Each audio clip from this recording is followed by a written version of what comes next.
First Bihar first Bihari के तहत लोजपा के राष्ट्रीय अध्यक्ष चिराग पासवान सिवान पहुंचे, जहां लोजपा जिलाध्यक्ष वीर बहादुर सिंह कुशवाहा, मुजफ्फर इमाम, सुनील पासवान और सूरज गुप्ता सहित कई लोजपा नेताओं ने फूलों का माला पहनाकर गर्मजोशी के साथ स्वागत किया। वहीं चिराग पासवान ने नियोजित शिक्षकों के बारे में कहा कि उनकी मांगें जायज है और पूरा भी होना चाहिए। वहीं चिराग पासवान ने एक बड़ी बात कही कि इस बार लोजपा बिहार के सभी 143 सीटों पर चुनाव लड़ेगी। अंत में चिराग ने कहा कि 14 अप्रैल को पटना के गांधी मैदान में प्रदेश स्तर पर बिहार फर्स्ट और बिहारी फर्स्ट की महारैली का आयोजन होगा, जिसमें उन्होंने लोगों से भारी तादाद में आने की अपील की है।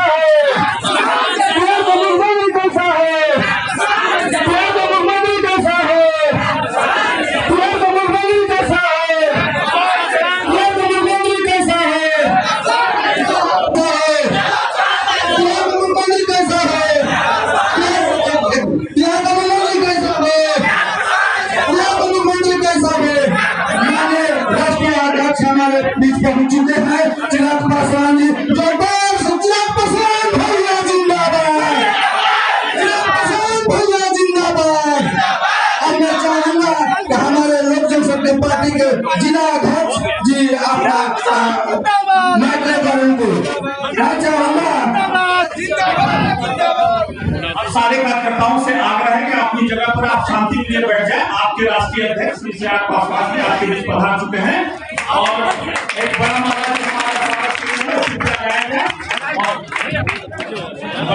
हमारे राष्ट्रीय अध्यक्ष आपके बीच मौजूद भी हमारे बिहार के हमारे विधायक। क्या बात है, बीच में कहाँ जरूर है? चिराग पासवान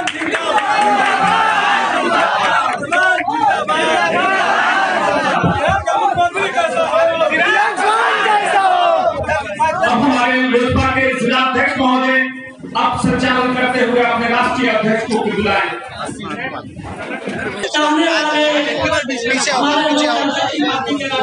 एक बार में सबका परिचय कर दिए ना। माननीय चिराग पासवान जी, युवा हृदय सम्राट माननीय चिराग पासवान जी, और अगला 25 का हम लोग का जो टारगेट है चिराग पासवान को मुख्यमंत्री बनाने का, वो नेता आपके सामने एक बार जोरदार ताली लगाकर थोड़ा इनका स्वागत कीजिए।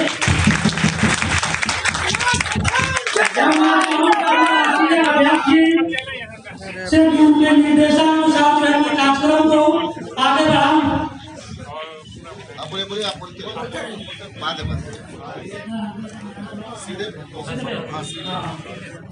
कलकत्ता का आज के इस कार्यक्रम में हमारे राष्ट्रीय नेता जी का बहुत व्यस्तम कार्यक्रम है, भोपाल पर भी जाना है, बहुत लेट हो चुका है, इसलिए मैं आप लोगों से ज्यादा समय नहीं लूंगा।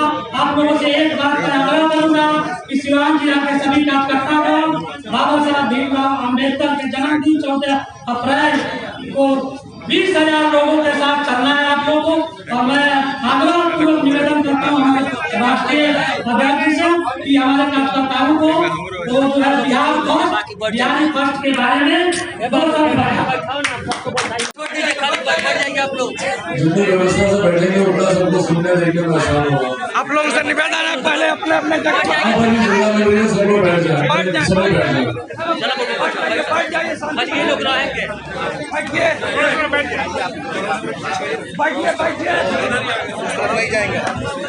नहीं जा पाएंगे। साथियों, आज 3 महत्वपूर्ण विषय पर आप लोगों से चर्चा करने में यहाँ पर आया हूँ। तीनों विषय हमारे प्रदेश के लिए, हमारी पार्टी के लिए तीनों महत्वपूर्ण विषय मैं चाहूंगा कि आप सब लोक जनशक्ति पार्टी के मजबूत कार्यकर्ता है, पार्टी की रीढ़ की हड्डी है। मैं चाहूंगा कि आप लोग इन तीनों विषयों को बहुत गंभीरता से सुने और इसके ऊपर अमल करें। सबसे पहले बिहार फर्स्ट, बिहारी फर्स्ट, इसके बारे में मैं आपको बताना चाहूंगा कि ये लोक जनशक्ति पार्टी की तरफ से जो इस मुहिम की शुरुआत की गई है, इसका उद्देश्य क्या है, इसका लक्ष्य क्या है, इसके बारे में मैं आपको जानकारी दूंगा। 14 अप्रैल को पटना के गांधी मैदान में जो हम लोग रैली करने वाले हैं उसके बारे में मैं आपको जानकारी दूंगा। और तीसरा, बिहार में चुनाव है, चुनावी वर्ष है, ये साल के आखिर में बिहार विधानसभा के चुनाव है, उसको लेकर मैं आप लोगों को जानकारी दूंगा। तो सबसे पहले मुहिम है और इस मुहिम का जो नाम है यही इस मुहिम का लक्ष्य भी है। लक्ष्य है हम लोगों को बिहार को देश का सबसे विकसित राज्य बनाना, बिहार को विकसित राज्यों की श्रेणी में बराबरी पर लेकर जाना। और ये कोई असंभव लक्ष्य नहीं है, ये कोई ऐसा लक्ष्य नहीं है जिसको हम लोग पूरा नहीं कर सकते। इससे पहले भी इतिहास में हम लोगों ने देखा है कि आज जब हम लोग शिक्षा प्रणाली को लेकर देश भर में हम लोग चिंतित होते हैं कि भैया कैसे शिक्षा को बेहतर किया जाए, उन दिनों हम लोग नालंदा यूनिवर्सिटी पर हम लोग गर्व करते थे। हकीकत है कि आज भी सबसे ज्यादा IAS IPS ऑफिसर हमारा प्रदेश ही देता है। आज भी आप बड़े से बड़े संस्थानों में चले जाइए, जितने भी ऊंचे पद हैं उस पर बिहार के लोग ही वहां पर काबिज हैं। तो इतना सामर्थ्य होने के बाद क्या वजह है कि अभी तक बिहार उस तरीके से विकसित नहीं हो पाया? क्या वजह है कि अभी भी बिहार को पिछड़ा राज्य कहा जाता है? अभी भी बनस्पत बाकी राज्यों के हम लोग उस तरह का विकास नहीं कर पाए। हिंदुस्तान एक साथ आजाद हुआ, हिंदुस्तान के तमाम प्रदेश एक साथ आजाद हुए, तो फिर क्यों कहीं दिल्ली मुंबई जैसे चमचमाते शहर बने तो कहीं हमारा बिहार प्रदेश बने? मैं दिल्ली में रहा हूँ, मुंबई में मैंने काम किया है, मैंने आज तक कभी नहीं सुना कि कोई मुंबई का लड़का बिहार आता हो शिक्षा के लिए।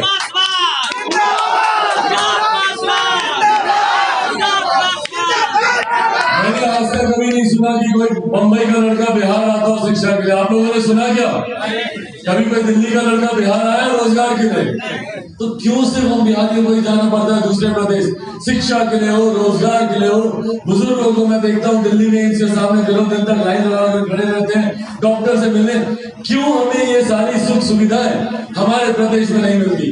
हमारे प्रदेश के जितने समर्थ लोग हैं, जितने सक्षम लोग हैं, वो दूसरे प्रदेशों में जाकर बड़ा बड़ा व्यवसाय खड़ा कर रहे हैं। क्यों वो हमारे प्रदेश में व्यवसाय नहीं कर पा रहे? क्यों हमें उस तरीके की सुविधाएं हमारे प्रदेश में नहीं मिल पा रही?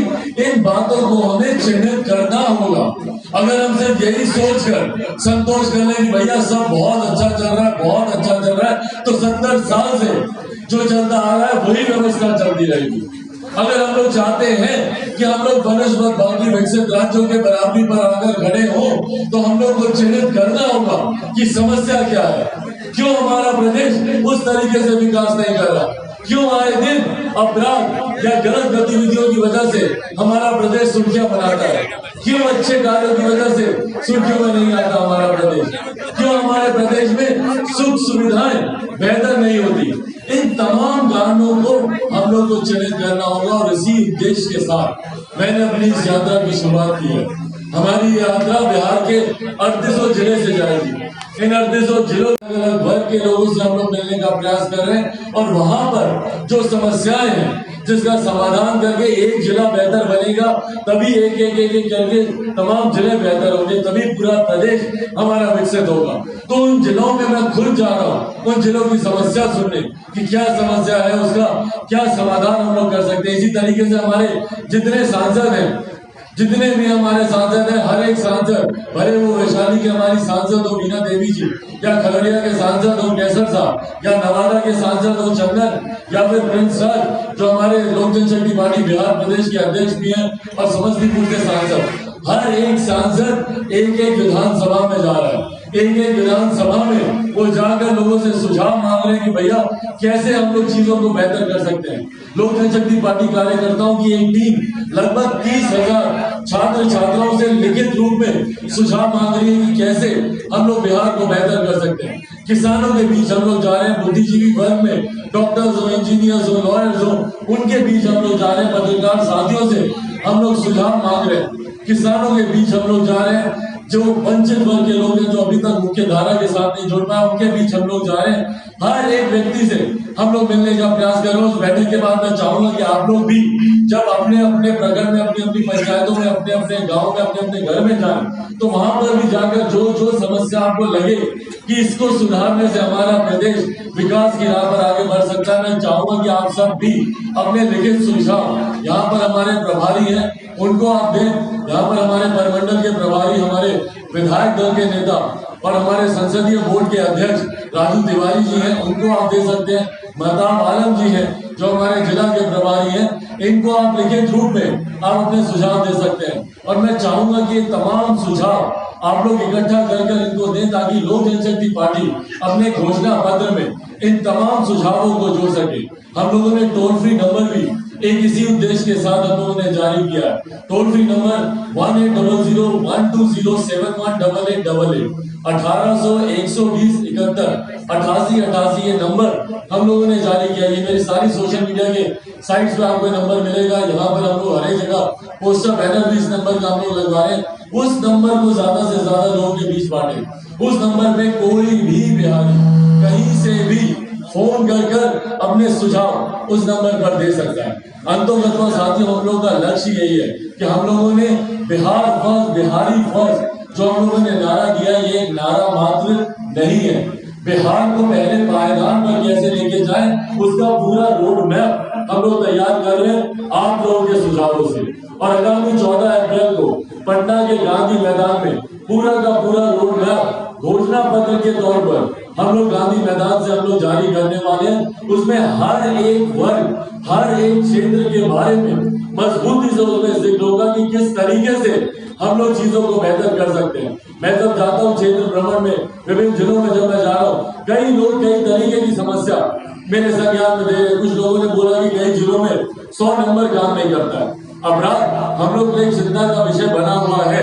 अपराध पर नियंत्रण पाना हम लोग की प्राथमिकता है। उसके लिए सबसे बेसिक, सबसे बुनियादी जरूरत है कि 100 नंबर काम करे। हम लोग को बचपन से सिखाया गया कि 100 नंबर पुलिस का नंबर होता है, पर बिहार के अधिकांश जिलों में जब ये 100 नंबर काम नहीं करता है तो अपराधियों के मन में खौफ नहीं होता है। जब ये 100 नंबर काम नहीं करता है तो जो पीड़ित होता है उसको समझ में नहीं आता कि भैया हम फोन किसको करें। हर किसी के पास एसपी, थाना प्रभारी या थाने का नंबर नहीं होता है, वो 100 नंबर पर ही फोन घुमाना चाहता है। और मान लीजिए कहीं पे 100 नंबर काम कर रहा है तो 10 मिनट के भीतर पुलिस पहुंचे, उस घटना स्थल पर पुलिस पहुंचे, ऐसी व्यवस्था हम लोग को तैयार करने की जरूरत है। ऐसी व्यवस्था के ना होने की वजह से जो असामाजिक तत्व है उनका मनोबल बढ़ता है और कहीं ना कहीं जो पीड़ित के साथ जो घटनाएं हो रही होती हैं उस पर हम लोग रोक नहीं लगा पाते।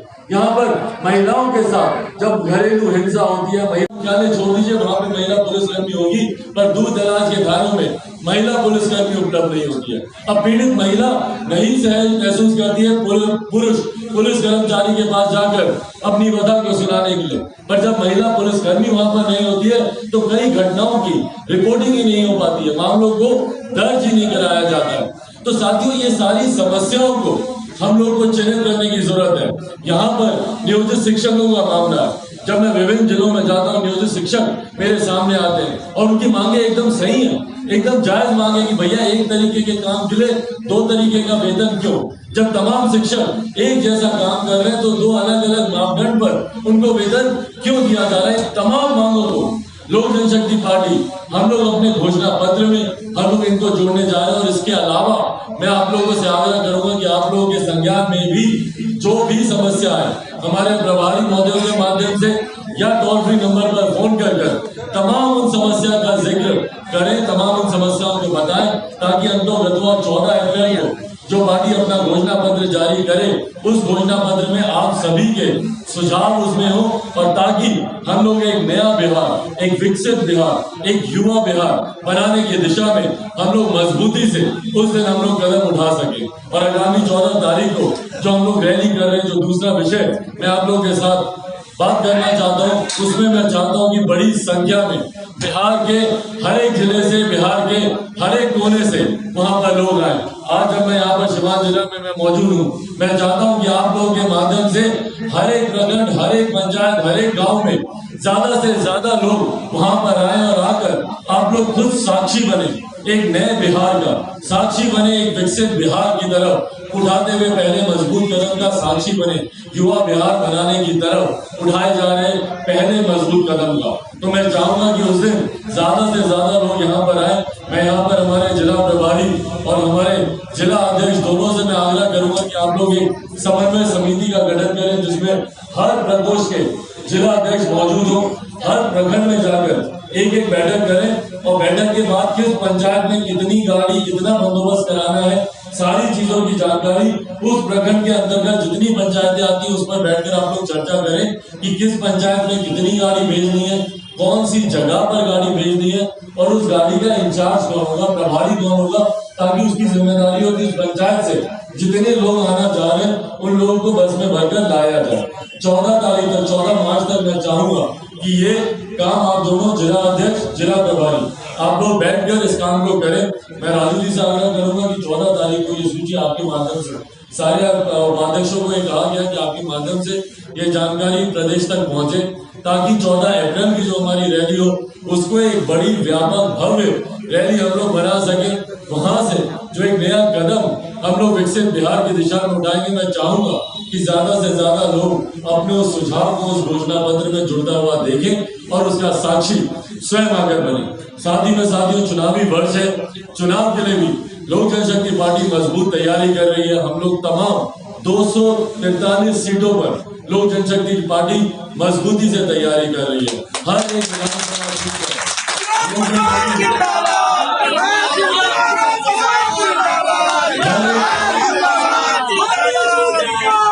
मजबूती से तैयारी कर रही है, और इस तैयारी के लिए खास तौर पर जिला प्रभारियों को, जिला अध्यक्ष को ये दिशा निर्देश दिए गए हैं कि संगठन को सबसे पहले हम लोग को मजबूत करना है। हर बूथ तक हम लोग को संगठन बनाना है। इस बात को सुनिश्चित करें कि जितने हमारे प्रखंड अध्यक्ष हैं वो सक्रिय रूप से काम कर रहे हो, उनके माध्यम से सक्रिय पंचायत अध्यक्षों की नियुक्ति की जाए, और वो पंचायत अध्यक्ष सुनिश्चित करें कि उनके अंतर्गत जितने बूथ आते हैं उस बूथ पर लोक जनशक्ति पार्टी के सक्रिय कार्यकर्ता बूथ कमेटी के तौर पर, बूथ एजेंट के तौर पर वहां पर मौजूद रहे। तो ये 243 सीटों पर हम लोग तैयारी कर रहे हैं। जितने हमारे संभावित प्रत्याशी हैं उनको भी आग्रह किया गया है कि जो भी चुनाव लड़ना चाहता है 3 मापदंड उन्हें पूरे करने होंगे। संसदीय बोर्ड, प्रदेश संसदीय बोर्ड की तरफ से ये दिशा निर्देश दिए गए हैं। राजू तिवारी जी जो उसके अध्यक्ष हैं उनकी तरफ से ये दिशा निर्देश दिए गए हैं कि 3 मापदंड पूरे करने होंगे। सबसे पहले उस विधानसभा में आपको 25,000 सदस्य बनाने हैं। दूसरा, वहां पर आपको बूथ कमेटी आपको तैयार करनी है उस विधानसभा में। और तीसरा और सबसे महत्वपूर्ण, उस विधानसभा का घोषणा पत्र आपको तैयार करना है। मान लीजिए किसी विधानसभा में 250 बूथ है, तो पहले बूथ की क्या समस्या है, दूसरे की क्या है, 10वें की क्या है, 40वें की क्या है, 100वें की क्या है, हर बूथ की समस्या का जिक्र उस घोषणा पत्र में होना चाहिए। पार्टी का तो घोषणा पत्र हम लोग 14 अप्रैल को गांधी मैदान में ही रिलीज कर देंगे, पर हर वो विधानसभा जहां से पार्टी चुनाव लड़ेगी उसका घोषणा पत्र भी हम लोग जारी करेंगे। चुनाव से पहले हर एक विधानसभा का घोषणा पत्र आएगा। और ये 3 मापदंड जब तक पूरे नहीं होंगे प्रत्याशी द्वारा, तब तक प्रदेश का संसदीय बोर्ड उन लोगों के नाम केंद्रीय संसदीय बोर्ड में नहीं भेजेगा। तो इस बार इस बात को आप लोगों को सुनिश्चित करना है कि जो भी चुनाव लड़ना चाहता है उसको पार्टी के लिए और अपने क्षेत्र के लिए, अपनी विधानसभा के लिए मेहनत करनी होगी। इस बार कोई भी आशीर्वाद प्राप्त प्रत्याशी को टिकट नहीं मिलने जा रहा है।